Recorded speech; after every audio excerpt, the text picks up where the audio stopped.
It is my pleasure to introduce our guest author tonight. Karen Solt is a retired U.S. Navy Senior Chief Petty Officer and author of Hiding for My Life, Being Gay in the Navy. She served from 1984 to 2006, navigating the Don't Ask, Don't Tell era.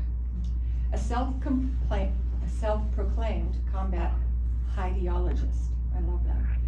Karen advocates for truth and authenticity as the way back to peace and freedom.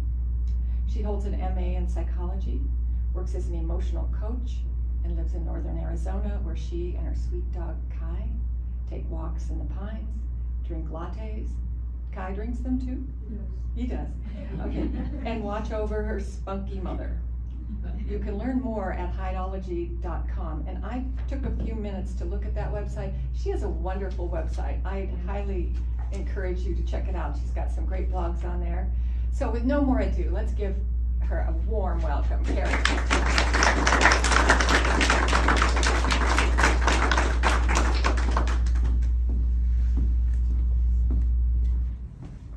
The AC is on, so I'll stay awake. That thing is close. Hi, everybody. First, thanks for having me. Can you hear me? You gotta get closer, I guess. Get closer? It's not that well back here. No? I Okay. think it's just too far away. Wow. Okay. How about now? Better? Better. Okay, I'll do my best. Thanks for having me. I grew up in Prescott. If you've lived here for a very long time, my parents owned a clothing store called Solt's downtown. So, like, this is my hometown. I moved back here after my father passed away. I'm really grateful for the reception that I've had for my book in Prescott, because when I was writing it, I didn't know that it would be too well received here, and it really has been. I've been really supported, so very grateful for that. For those of you that haven't read it, I'm going to read the prologue tonight, so that when you do read it, if you do read it, you won't have to read the prologue. So I'm doing you a favor, okay? So the book is called Hiding for My Life, Being Gay in the Navy. The prologue. This truth won't set me free. It's Monday, September 18th, 1995, and today is my first day wearing the uniform of a Chief Petty Officer. Starched and pressed khakis, 1-inch gold United States Navy anchors on my collar points, and one on my brushed gold belt buckle. My name tag centered over my right shirt pocket and my ribbons over my left. My warfare insignia directly above my ribbons, and my garrison cap with a gold chief's anchor pinned to its front left side tucked under my belt. Every enlisted Navy sailor strives to be a chief, and I've arrived. This is the biggest achievement of my life. The sunrise is obscured by dark clouds, and fine mist lands on my windshield as I approach the front gate at the Naval Air Station, Whidbey Island, Washington. I dim my headlights and hand the sentry my ID card. "Good morning, Chief," he says, then inspects both sides of my ID before handing it back. "Good morning," I reply, flying high on the sound of that word, Chief. The gate guard steps back and waves me through as I proceed onto to VP1, Patrol Squadron 1, my aviation squadron, on the Naval Air Station. For the first time ever, I park in CPO parking, just outside of the VP hangar. I place my garrison cap on my head and quicken my pace to enter the hangar through one of the open sliding doors as a gentle rain starts to fall. The VP hangar at Whidbey Island is a massive structure capable of holding 4 large aircraft. The frame is constructed of large wooden beams resembling those found in old barns and is wrapped with ivory white metal siding. Huge double doors on each side can slide open to allow planes to be towed inside for maintenance, and today the crew is working on one of our 4-propeller P-3C Orion airplanes. There are 2 decks, or levels, inside the hangar, each of which holds myriad offices utilized by command leadership, administrative, operational, and maintenance personnel. Pride surges through me with each step. I hold my head a little higher as I stride across the great expanse of the hangar floor in my shiny new brown shoes. Wearing the uniform and embodying the traits of a Chief Petty Officer is a dream come true. Shipmates I have worked with for the past 3 years beam and greet me with my new honorific title. "Good morning, Chief," repeatedly echoes through the huge chamber as I pass by. Good morning, I respond over and over, feeling the difference that rank makes. My office and all of the other offices besides maintenance are one deck up. Feeling weightless, I take the stairs with ease. When I arrive topside, I follow the hallways to the admin office, where the most amazing and tireless group of yeomen, Navy sailors whose specialty work is clerical work, I know are gathered around Petty Officer Kimbrough's desk in the back of the spacious office, already hard at work. High bookshelves line the walls and hold every manual a yeoman needs to do the job. Large windows open down on the squadron's 7 other P-3C Orion airplanes. Hey everyone! My team hops up from where they're seated and meet me in the middle of the office, and they all bombard me with high fives and hugs. Chief! It truly cannot get any better. Petty Officer Kimbrough, a second-class yeoman whom I've been working with for the past year, is an absolute rock star. Now the leading petty officer, since I am a newly appointed chief, she launches into the tasks for the day as we situate ourselves around her desk. A bubbly, fun Filipino-Caucasian powerhouse with round cheeks and a perpetual smile, Kimbrough is consistently 2 steps ahead of every single action item that comes across our desks. Her work ethic makes my life infinitely easier. She is hungry and thirsty for the responsibilities that come with increased leadership, a flashback to a version of me from just a few short years ago. Like always, she has a handle on the day, and I'm only in her way, so I leave my team and walk 1 room over to my desk, which is situated in an entryway just outside the offices of our commanding officer, executive officer, and command master chief.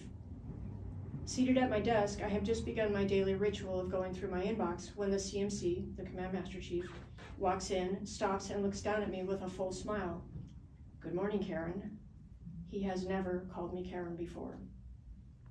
Good morning, H, I hear myself say, timidly and for the first time, because chiefs, and only the chiefs, can call him by his name, or in this case, his initial. Do you have a minute, he asks? I'd like to see you in my office. H's stature is formidable and his military presence natural without his even trying. He is the very epitome of who I am striving to become. The overhead light reflects off of his bald head, and the muscles ripple under the skin in his forearms. He is an incredibly strong man, though not especially tall at 5'9". As the top enlisted person in my squadron and my mentor, Master Chief Halverson, has made me rise to a new level. Without a doubt, he has made me a better person in the years I've served under his leadership. Absolutely, I say. I grab my notebook and stand to follow him. H's office is a spotless, bright, organized room with tan carpet. A large wooden desk and chair fill half the room and face the door.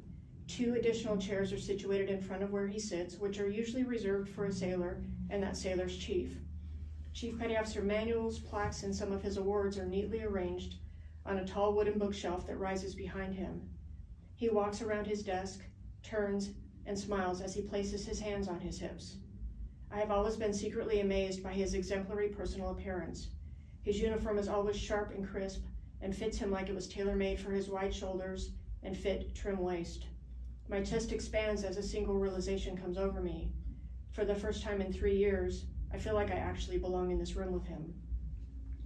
He seems to be sizing me up as well. You're a natural in that uniform, he says. I am so proud of you. Making H proud, but mostly hearing that he already is, means everything to me. Thanks, H, I say, trying to keep my voice steady. I really appreciate that. I can't believe I'm wearing khakis. H reaches down, opens the middle drawer in his desk, takes out a small red box, and holds it in his hands. The box is familiar.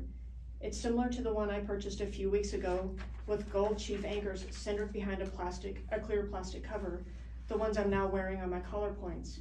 He gazes at it for a moment. These were mine, Karen, he says, looking up, the 9 anchors that I was pinned with. He reaches across his desk and hands me the box.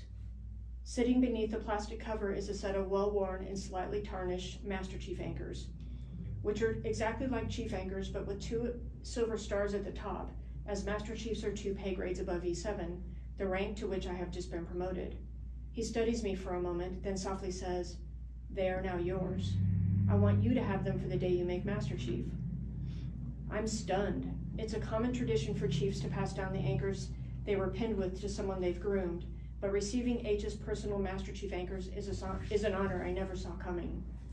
There are many incredible chiefs and senior chiefs in the squadron who would cherish this gift, but he chose me. Me. It's only my first day as a chief after all. My next goal is senior chief, however, and then he's right. My ultimate goal is to fill his shoes and become a command master chief, which at the earliest could happen 6 years from now. The gravity of this moment is not lost on me, and I'm mindful of the responsibility he is bestowing on me. He's asking me to carry on his legacy. His anchors firmly in my hand, I stand tall and meet his eyes. Wow, H, this is incredibly gracious of you. I promise I'll wear them proudly someday. You're welcome, Karen, he says, seemingly pleased. I have no doubt you'll get there in no time. Then his smile fades, his thinning eyebrows crease the bridge of his nose, and his face takes on a more serious expression. He hesitates. There's one other reason I needed to speak with you. Sure, H, what's up? I say in a chipper tone, although the rapid change in his demeanor is troubling. H is always one to cut straight to the chase. My life at home has been unbearable, he says. It's been like this for years, and I just can't do it any longer. I'm leaving my marriage and I'm getting a divorce. There is an awkward pause as he looks down. When his eyes rise to meet mine again, they look soft. And I want to be with you. I'm in love with you, Karen. As soon as I retire, we can be together. Will you be with me? My heart drops and my insides sink. Damn it, damn it, damn it. H is retiring soon. He is on the verge of completing the Navy maximum, 30 years of service. He asked to remain on active duty a little while longer, but his request was denied. So he already knows that he's about to lose his Navy, which he loves more than anything. And now he's about to lose his marriage, and he is hoping I will be there to catch his fall. I see the sense of this on one level. H and I have become close throughout our years working together, traveling, battling each other in endless games of cribbage, working out, killing time stationed in faraway places, ribbing each other with the ease of hardworking shipmates who have been put through their paces. H is Joe Navy, and since meeting him, I have strived to be just like him, but I don't want to be with him. My previous high and excitement dissipate, as if the last hour was a beautiful dream that never occurred. My chest caves in, my shoulders sink, and the air leaves my lungs little by little until I am completely deflated. With no idea what to do or how to respond, I stand frozen and try to ease my breath. My mind reels as I look past him toward the now blurry items sitting on his bookshelf. He does not release me from his gaze. He waits, the secret of his heart in the space between us, looking for just one positive sign. And I can't give it to him. In a single moment, the best day of my career has completely flipped upside down. I stand there, paralyzed by fear. I want to flee, stop feeling, and completely check out. But I can't. Not now. This is about survival. The silence is deafening as H watches me for what feels like decades. His expression landing somewhere between hope and fear. Hope that he will get the answer he longs for, and fear that he won't. My feelings are exactly the same, only for much different reasons. My hope is that I will survive this encounter and we both walk away intact. But my fear is much more pronounced and palpable than his. Mine is a fear that my life could change in ways that will be horribly painful. A fear that I am about to hurt and anger a man whom I deeply respect. A fear that all I have accomplished in the Navy will be stripped away and I will lose everything I have built over the last 11.5 years of my career if I say the wrong thing. Like no other moment in my entire life, it is critical I make the right move. My heart is pounding out of my chest and my legs feel weak. I have to engage my military bearing, shut down my fear, and keep it together. I have to tell him my truth, that if I utter the words I'm about to say, there is no going back. It is a huge risk. In the next few seconds, I will tell the most senior enlisted leader in my command, a man who has the power to instantly end my career, that I am gay, and being gay in the Navy is a crime. I am absolutely gutted. My first day as a Chief Petty Officer, before I walked into this office, I was relishing the rewards of a career that is rapidly taking off, happily anticipating reuniting with my love, Sue, after too many years stationed apart, and delighting in the fact that I am now over halfway to my eligibility for retirement. But all of that could be gone in the next few seconds because of a system that forces me to stay hidden if I am to continue to serve. Will the truth set me free, or will it end everything I have worked so hard to achieve?